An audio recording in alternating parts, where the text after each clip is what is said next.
local DACA recipient and business owner speaking only with ABC 15 about what it's like to be caught up in this national debate that could send him and his family packing, along with the hundreds of jobs he's helped create here.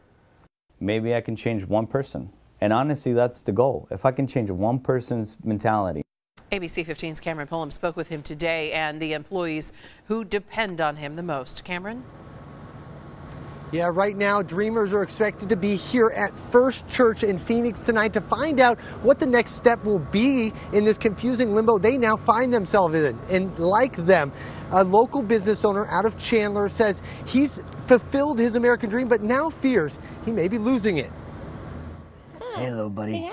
Family, friendship, passion, hard work, qualities of not just a strong American, but an even better human being. Those same qualities can be found in 32-year-old Oscar Granados. We came here for a better opportunity. We came here to have a job, and in my case, create jobs. Granados' parents brought him to the U.S. from Mexico when he was 12. The challenges of making a new home in an unknown country immediately apparent. Going to high school not knowing, not speaking a language, trying to fit in. While the list of challenges were long, Granados embraced them. Today, the DACA Dreamer is a living example of perseverance. His Chandler business now employs more than 100 workers, and he says qualifying for DACA isn't as easy as people think. If you're a criminal, you don't qualify. If you're not educated, you're not qualified. If you're not going to school, you're not qualified. I mean, a lot of people don't understand how many ifs, ands, and buts they put in front of you to qualify those, and I'm glad for that. Makes it feel like family, and he's always there when I need him. No, I need practice. Shayna Landry calls Granados a boss, but says he's so much more. I rely on him on not only work stuff, if I need advice, and I look up to him like that. I'm like the little sister he never had and probably doesn't want, but. But uncertainties still loom, even as reports show deporting the more than 800,000 Dreamers could cost the U.S. economy billions of dollars. Tonight, his wife, just a month away from giving birth to their first child, has a simple message. I just ask that people just get to know someone and educate yourself. We allow criminals, U.S. citizens that are going to jail that have done something bad, we allow them all second chances. Why not allow people a first chance to do something good with their life? Right now, Dreamers, just like Oscar, are invited to come here to First Church. This is off 2nd Street for an informational session on what's next in this process. That session runs from 6 to 8 p.m. tonight. In Phoenix, I'm Cameron Pullum, ABC 15 Arizona. And we're committed to staying on top of this story. Cameron, thank you. Meantime, we're learning an Arizona DACA recipient is out of jail tonight after getting arrested outside Trump Tower in New York City. Erica Andiola is a prominent activist here in the Valley and served on Bernie Sanders' campaign as a Latino outreach strategist for the southwestern region.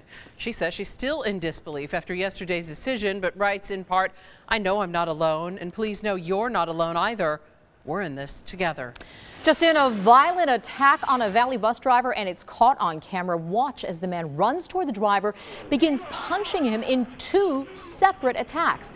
This happened back in February near 24th Street in Thomas. Police just now releasing that surveillance video. They're hoping you recognize this guy and call detectives. Meanwhile, police in Chandler hunting for a second suspect accused of stealing donations from a mosque. Chandler police hope you recognize the man in the green polo. To Scottsdale now in the hunt for a pair of accused jewel thieves caught on camera. All new at 5, ABC 15's Aldo Vasquez shows us how the duo made off with more than $160,000 worth of somebody's prized possessions. Cameras were rolling on July 12th inside this Scottsdale home near Hayden and Cactus, capturing this man ransacking and robbing the unsuspecting homeowners. The total property amount is about $160,000 in jewelry, electronics, clothing. And it soon becomes clear that he's not alone. You could see him speaking to someone who wisely remains off camera the entire time.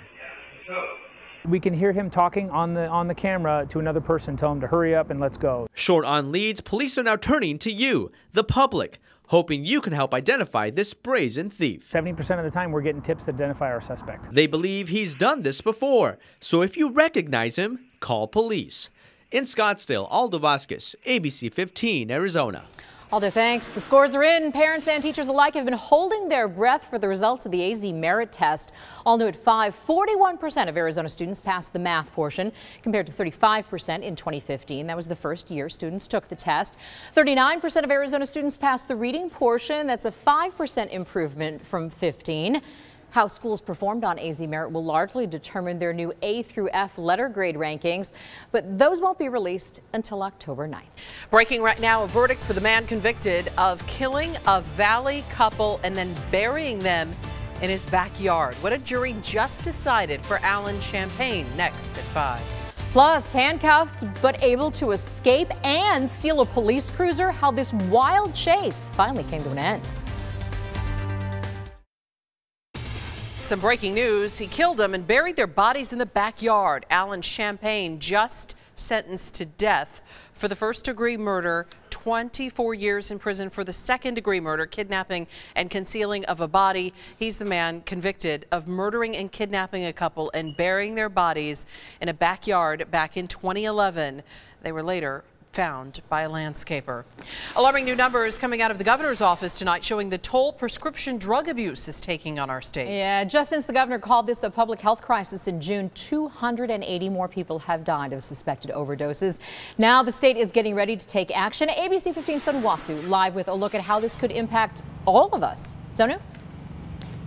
With 280 deaths and more than 2,300 suspected overdoses, and they're seeing this firsthand at local emergency rooms throughout Arizona. Now, the state's plan has been to save lives, and it all starts with your first trip to the local pharmacy. 2,300 overdoses, we have to control it. Pharmacists like Ken Patel are considered the last defense in the prescription drug epidemic, the last person you'll see before you get your pills. That's why new recommendations coming down from the governor's office are putting a lot of the responsibility here, setting limits to 5 days for your first fill of any opioid medication.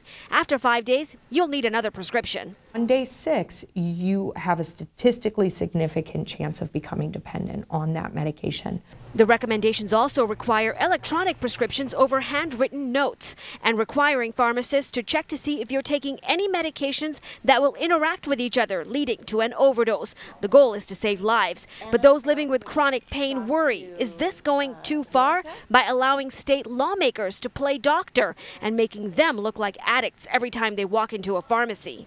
My concern is that they are going to cut my prescription down and try and wean me off, which I have tried to do that before, and I can't. Now, state lawmakers will still have to approve these recommendations, so there's definitely going to be a lot of discussion before any of this actually becomes law. Reporting live in Phoenix, Sonu Wasu, ABC 15, Arizona. Such an incredibly complicated issue with such serious consequences. Sonu, thank you. God dang! Hey!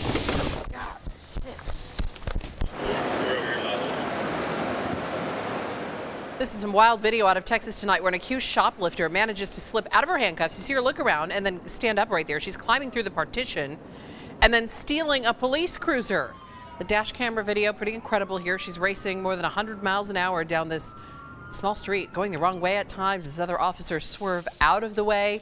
Thankfully, she wasn't able to grab the shotgun locked in the cruiser. The chase came to an end with a pit maneuver that sent the car spinning out of control. You'll want to hear how the rest of the story ends on World News. An incredible twist to this story as well. Straight ahead. Alexa, find me Mr. Right. Trending now, Amazon and eHarmony teaming up to find you a date. Yeah, the app allows Alexa to act like your own personal matchmaker, introducing you to the selected daily matches eHarmony's chosen for you. She's even been programmed for encouragement like, oh my, you have a lot of new matches today. And what a catch. He seems great. What if he isn't? I know. Alexa, you lied. How dare you, Alexa? That's not the most romantic thing, I have to say. Oh, no. And you know people's Alexas are going off right now as we read that story. Oh.